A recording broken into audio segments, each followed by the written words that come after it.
आज एक बैठक होती, त्या बैठकीच्या संदर्भातून आदरणीय पवारसाहेब त्या समितीमध्ये या असलेल्या बैठकीला उपस्थित होते। बैठक संपल्यानंतर विधिमंडळातले आमदार खासदार साहेब आल्यानंतर उपस्थित होते आणि म्हणून एक बैठक संपल्यानंतर कुठे सर्वांना भेटावं, चर्चा करावी आणि अशा प्रकारच्या गप्पा गोष्टी कराव्या म्हणून साहेबांनी या ठिकाणी एकनाथ शिंदे यांची कॅबिन घेतली। हा काही चर्चेचा किंवा राजकारणाचा विषय होऊ शकत नाही।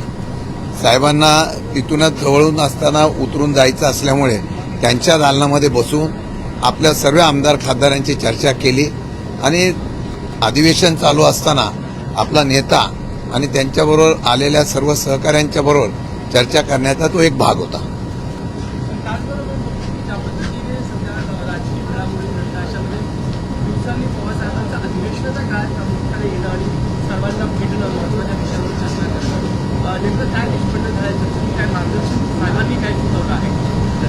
नाही, अशा प्रकारच्या कुठल्या प्रकारची मार्गदर्शन किंवा काही नाही। अधिवेशनाच्या बाबतीमधली परिस्थिती माहिती घेतली। अतिवृष्टी पडलेली आहे, काही ठिकाणी पाऊस नाही। सगळ्या लोकप्रतिनिधी चर्चा करताना आपल्या भागामध्ये पावसाची परिस्थिती काय वगैरे अशा इकडच्या तिकडच्या सगळ्या गप्पा झालेल्या आहेत, त्याच्यावर चर्चा झालेली आहे। राजकीय चर्चा अशी कुठल्या प्रकारची झालेली नाही। ही सगळी बैठक होणं अर्थात हे काय योगायोग समजावं की हा सगळा काय सुनियोजित हा सगळा भाग आहे? काय होत आहे, गेल्या काही दिवसापासून मी रोज बघतोय की असं होणार आहे तसं होणार आहे। मी त्या दिवशीही सांगितलेलं आहे, पक्षाच्या अध्यक्ष म्हणून मी स्पष्ट शब्दात सांगितलं, अशा कुठल्याही प्रकारच्या ज्या चर्चा सुरू आहेत अशी कुठलीही चर्चा ना विलिनीकरणाची ना भाजपबरोबर एनडीएमध्ये जायची अशी कुठलीही चर्चा नाही। आज सुद्धा तसाच योगायोग होता, फक्त पवार साहेबांना जिथून जायचं होतं त्याच्या जवळ एक दालन होतं, ते एकनाथ शिंदेचं होतं म्हणून तिथं आम्ही बैठकीला गेलो, एवढाच फक्त विषय। बाकी कुठलाही विषय त्याला कुठल्याही प्रकारचा अर्थ लावू नये। अजून एक चर्चा सुरू आहे की अजित पवार यांच्या पक्षामध्ये सुनेत्रा पवार आणि पार करणं वगळून तुमच्यासोबत जी लोक तयार आहेत कृती करायला त्यांचं तर एक मत झालंय की हे म्हणजे शरद पवारांचा पक्ष जर आपल्यासोबत आला तर चालेल, ते दोघांना साईडलाईन केलं जातं। मी परत एकदा सांगतो, अशा प्रकारच्या अजितदादा गटांच्या बरोबर असलेली कुठेही चर्चा नाही, विलिनीकरणाची चर्चा नाही, दोन्ही पक्ष एकत्र येण्याची चर्चा नाही आणि त्याचबरोबर एनडीएमध्ये जाण्याच्या संदर्भात सुद्धा चर्चा नाही। हे सांगतोय मी, स्पष्ट शब्दाने सांगतो, तशी ज्या चर्चा आहेत त्याला कुठल्याही प्रकारचा अर्थ नाही। शिंदेसाहेब 34 वर्षानंतर अधिवेशन कालावधीमध्ये शरद पवार विधान भवनात येतात आणि त्यावेळेला रोहित पवार वगळता बाकी सगळे आमदार उपस्थित राहतात। रोहित पवार आजच्या दिवशी आणि आजच्या या बैठकीला, जी बैठक शिंदेसाहेबांच्या दालनात झाली, त्याला का हजर नव्हते? मला वाटतं की आझाद मैदानावर जे काही आंदोलन चालू आहे त्या आझाद मैदानाच्या आंदोलनाच्या शिष्टमंडळाला भेटण्याच्या संदर्भातून ते गेलेले होते, त्यामुळे त्यांनी या बैठकीच्या संदर्भात गैरहजर राहिले अशा प्रकारचा अर्थ काढू नये। मला वाटतं की सगळे आमदार आणि जे उपस्थित खासदार आज विधिमंडळात होते ते सगळेजण उपस्थित होते, त्यामुळे रोहित पवारांच्या बाबतीमध्ये सुद्धा कुठला वेगळा अर्थ काढू नये अशी माझी तुम्हाला विनंती।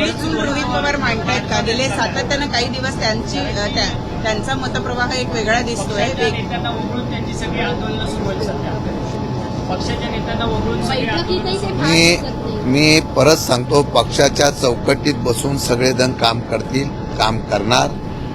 त्यांनी जे आंदोलन केलं होतं ते पक्षविरहित केलं होतं। शेतकऱ्यांच्या असलेल्या आंदोलनाच्या संदर्भामध्ये जे आंदोलन झालं तेव्हा सर्व पक्षांना घेऊन केलं, पक्षाचा कुठल्याही प्रकारचा त्यांचा लोगो नव्हता किंवा बॅनर नव्हता, तरी सुद्धा आम्ही सगळेजण सहभागी झालेलो आहोत आणि जिथे जिथे पक्षाच्या चौकटीमध्ये आणि आंदोलन करत असताना किंवा निर्णय घेत असताना रोहित पवार पक्ष सांगेल त्याप्रमाणे करतील।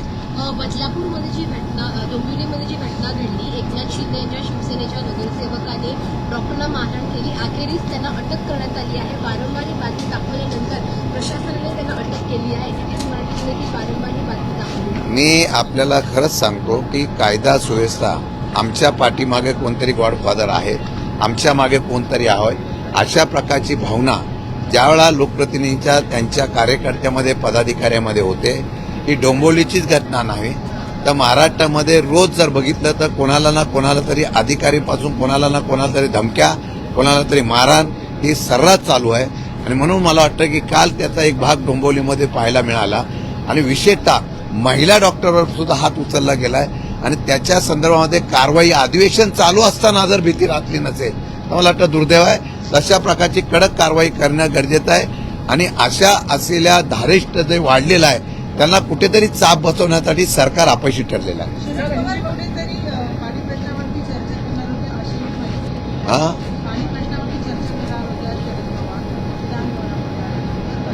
नहीं ऐसे कुठले प्रकार अधिवेशन के कार्यकाल में पवार साहब का आधा का काज करना एक कई नई राजनीतिक जुगाड़ का गठबंधन का जन्म मिल रहा है. क्या एनडीए में जाने की तैयारी? महाराष्ट्र और सीमा प्रश्न के बारे में जो कमेटी है उस कमेटी के मीटिंग में पवार साहब आए थे और पवार साहब आने के बाद अगर नेता हमारा आता है तो पूरे आमदार हमारे पार्टी के जो विधायक थे और उसके बाद जो हमारे एमपी यहाँ पे मौजूद थे उनकी एक मीटिंग वहाँ पे हमारी हो गई.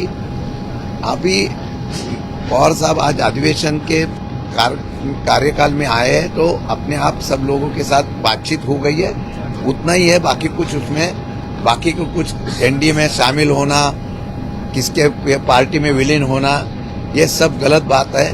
आज भी हम है वहाँ पे है. मैं आज आपके चैनल से आपके तरफ से मैं बताना चाहता हूँ कि उस दिन भी मैंने कहा था कि हमारे कार्यकर्ता में संभ्रमावस्था निर्माण होती है, उसको रोकने का काम अभी आपको करना चाहिए. ऐसी कोई बात नहीं है, जो बात 2-4 दिन से चालू है ऐसी कोई बात नहीं है.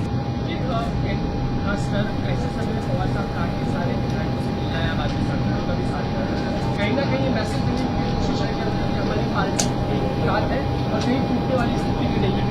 महाराष्ट्र में इस तरीके की परिस्थिति हमेशा न्याय का भी सांसद है, उसको एक साथ आपको क्या समझना है समझ लीजिए, लेकिन एक है हमारी पार्टी एक संघ है, एक साथ में है और ये आज भी आप पवार साहब आने के बाद देखने के लिए आपको मिला है. मेरे ख्याल से हमारी पार्टी जो आमदार विधेयक है और जो एमपी है वो साथ में पार्टी के साथ पवार साहब के नेतृत्व में एक संघ है.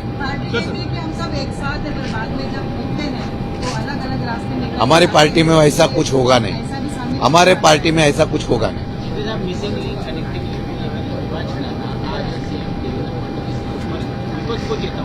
उनका कहना है कि महाराष्ट्र की बदनामी करोगे तो छोड़ूंगा नहीं.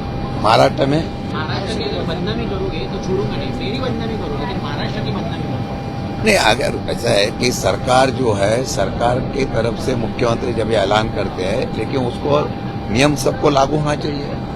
अगर मुख्यमंत्री बोलते मैं किसको छोड़ूंगा नहीं, सरकार आपकी है, आप प्रमुख है, तो आप विधिमंडल में या बाहर ऐसे स्टेटमेंट देने की जरूरत नहीं है ना. अपोजिशन को जिस तरीके से आप कार्रवाई करते हैं बिना पूछ के, वैसे आपको करने के लिए किसने रोका है? सर, भाजप नेहमी अफवा पसरवते राष्ट्रवादीबद्दल, जसं संजय राऊतांचं मत आहे भाजप नेहमी अफवा पसरवत असते विलिनीकरणाबाबत. माझं आजही म्हणणं एवढंच आहे की विलिनीकरणाबाबत कोण अफवा पसरवतोय याची माहिती घेणं गरजेचं आहे. मी त्या दिवशी सुद्धा मला ज्यावेळेला पत्रकारांनी विचारलं तेव्हा मी स्पष्ट शब्दात राज्याचा अध्यक्ष म्हणून स्पष्ट सांगितलं होतं की अशा प्रकारची कुठली चर्चा नव्हती, विलिनीकरणाचा कुठला विषय नव्हता, हे स्पष्ट सांगितलेलं आहे. आता त्या बातम्या रोज कोण सोडतं याच्या बाबतीमध्ये खरं म्हणतं तर या पक्षाच्या असलेल्या लोकांमध्ये असमज पसरवायचा, गैरसमज पसरवायचा आणि एक वातावरण निर्मिती करायची, हे काम दुर्दैवाने करतात. याचाच अर्थ असा आहे की त्यांना आजही पवार साहेबांची भीती आहे. विलीन होणार नाही राष्ट्रवादी एवढं याच्यावर ठाम आहेत संजय राऊत म्हणाले. पण ऐकलेले मोठे कोणते नेते जे आहेत, काही लोक आहेत ते मात्र त्या मतांशी सहमत आहेत. असं आहे की चर्चा कुठे होते. संजय राऊतांनी सांगितलं की आमची आता माझ्या पक्षाची भूमिका मी सांगितलेली आहे, त्यांच्या पक्षामध्ये काय घालं त्यांनी त्यांची भूमिका सांगावी. मी माझ्या पक्षाची बघा, चर्चा करताना एखादा माणूस चर्चेला आला म्हणून निर्णय घेतला होत नाही. आमचा निर्णय घेणारा नेता तो पवार साहेब आहे, ते एकदम ठाम आहे आणि पवार साहेब निर्णय घेतील तो पक्षाला बंधनकारक आहे. भाजपा एनडीएमध्ये जाणार नाही हे सर्व दंतकथा आहे, कारण की भाजपा संपत चालली आहे असंही संजय राऊत म्हणाले. येणाऱ्या काळामध्ये सध्याची परिस्थिती बघता जनतेमध्ये असलेला रोष, जनतेचा आक्रोश बघितल्यानंतर 100% या असलेल्या परिस्थितीमध्ये काही वर्षानंतर भाजपा एकटी पडू शकते अशा प्रकारचं चित्र निर्माण होऊ शकतं. शेवटचं सर, राष्ट्रवादीबद्दल अशी नेहमी चर्चा का समोर येते? राष्ट्रवादीची भीती, राष्ट्रवादी सगळ्या पक्षांमध्ये सगळ्यात भीती राष्ट्रवादीची सर्वांना आहे. कारण आजही सगळं चक्र फिरवणार आहे आणि त्याबरोबर राजकारणाची दिशा फिरवणारा नेता जे आहे ते शरद पवार आहेत आणि त्यामुळे ह्या बातम्या पसरवायच्या आणि अशा प्रकारचा वातावरण हे करण्याचा प्रयत्न काही लोक जाणीवपूर्वक करतात. विरोधकांना मुख्यमंत्र्यांनी ठणकावलेलं आहे मिसिंग लिंकवरनं. माझ्यावर टीका केली चालेल, पण महाराष्ट्राची बदनामी करू नका, नाहीतर बघू. असं आहे, माझं म्हणणं आहे की महाराष्ट्राच्या असलेल्या या विकासाच्या संदर्भामध्ये आत्ताच अशा का घटना घडत आहे की महाराष्ट्राची बदनामी कोण करत आहे? भ्रष्टाचाराची बदनामी करताय. भ्रष्टाचार ज्या पद्धतीने सुरू झालेला आहे, ज्या पद्धतीने कामं करून घेतलेली आहे, त्या कामाचा पहिल्या पावसाळ्यामध्ये असा परिणाम होत असेल तर मुख्यमंत्र्यांनी त्याची गांभीर्याने दखल घ्यावी. कोण कशाला टीका करायला जाईल?